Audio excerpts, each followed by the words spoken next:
There's been a few questions with regards to hafidhahullah,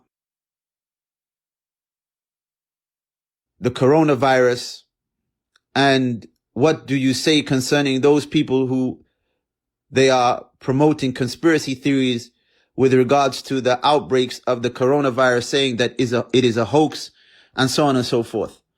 My advice to myself and my advice to the brothers and the sisters, alhamdulillah, Allah Azza wa Jalla tells us in the Quran, فَاسْأَلُوا أَهْلَ الذِّكْرِ إِن كُنْتُمْ لَا تَعْلَمُونَ. Ask the people of knowledge if you do not know. Alhamdulillah, the scholars have spoken. تَكَلَّمَ الْعُلَمَا. The scholars have spoken, وَلِلَّهِ الْحَمْدِ.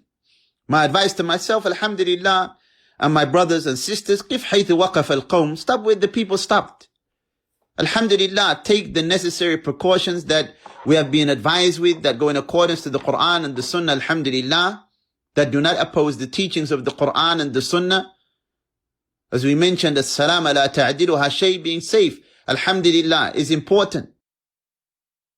Anyone who has studied maqasid al-sharia, anyone who has studied the primary objectives of Islamic law, then you know that yes, you have hifd ad-deen, preservation of the religion. Also, you have preservation of life. What we are dealing with now is preservation of life. No doubt, with regards to the danger and the seriousness of this disease, then yes, there are discussions that take place. However, generally, we are being advised to take precautionary measures in order, bi'idhnillah, by the will of Allah subhanahu wa ta'ala, so that we can help, barakallahu feekum, and assist ourselves and also assist others.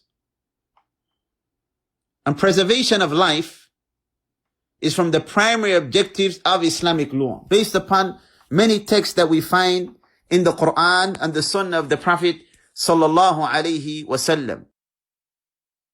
From those ayat that the scholars they mention is the saying of Allah, وَلَا تُلْقُوا بِأَيْدِيكُمْ إِلَى التَّهْلُكَةِ وَأَحْسِنُوا إِنَّ اللَّهَ يُحِبُّ الْمُحْسِنِينَ.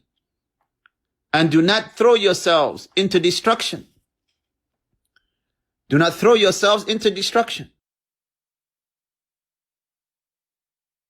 And that is why when the scholars, they look at the issue of, for example, they've given the fatwa, the committee of senior scholars in Saudi Arabia, when they've advised for the masajid to be closed, they take into consideration these principles and they say, no doubt, attending the salat of jama'ah, the congregation, is an obligation, but as some of the scholars have mentioned, it is from those things that complete the objective of Islamic law. It's from the mukammilat.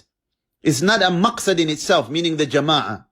So in that situation, the precedence is given to the primary objective here, which is what? It is preservation of life. And alhamdulillah, that's why they say you pray the jama'ah, you pray the prayer in your home. So yes, you still preserve the religion by praying the prayer.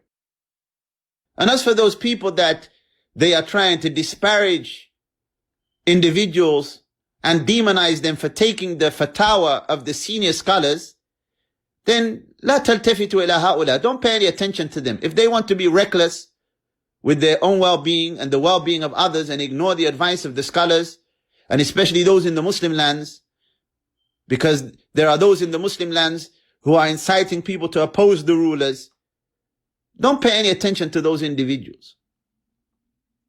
Alhamdulillah, the matter is with Ahl al-Fatwa. When Sheikh Abdul Muhsin, I'll give an example. When Sheikh Abdul Muhsin in Saudi Arabia, they went to Sheikh Abdul Muhsin, the Muhaddith of Medina, and they mentioned to him a fatwa that he gave before the fatwa of the senior committee of scholars. When Sheikh Abdul Muhsin had said that, you should still go to the jama'ah, the congregation. So they were trying to use his statement to go against the fatwa of the hay'ah.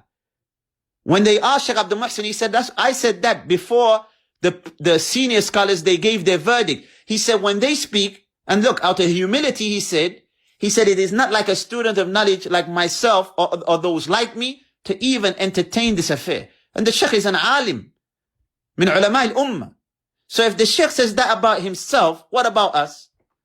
What about people who have not reached that daraja? What about people who have not sat with the scholars of Islam? What about people who have not studied the maqasid of the Sharia?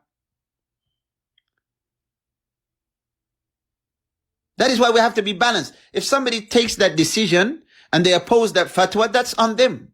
However, we're not going to behave like they behave, where they try and demonize others for taking the position of the elder scholars. Rather, a person should say, MashaAllah, they take the position of those elder scholars.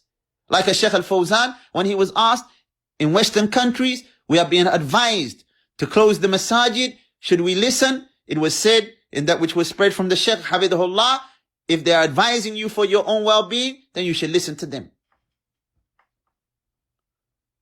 So alhamdulillah, nahnu, yes, we are with the ulama. And as for those people that want to scream taqleed, they don't even know the meaning of a taqleed. And not all taqleed is madhmoon, barakallahu feekum. Taqleed that is blameworthy is that which goes against the clear text of the Quran and the Sunnah. Alhamdulillah, in those type of nawazil, we would prefer to be with the scholars than to be with the reckless. We would prefer to be with the scholars than to be with the reckless. Than to be with those who offer lip service that they are with the scholars. But the reality shows who are with the scholars and who are not. Naam. Barakallahu feekum. So that is my answer to the question. Alhamdulillah, speak with the speech of Ahl al-Ilm, the ulama, walillah alhamd. Fi kalamim hikmah, in their words is wisdom, walillah alhamd, and in their words you find that which is sufficient for all of us and beneficial for the ummah. And I'll stop with that. شكر الله لكم جميعا وسبحانك اللهم وبحمدك أشهد أن لا إله إلا أنت أستغفرك وأتوب إليك. السلام عليكم ورحمة الله وبركاته.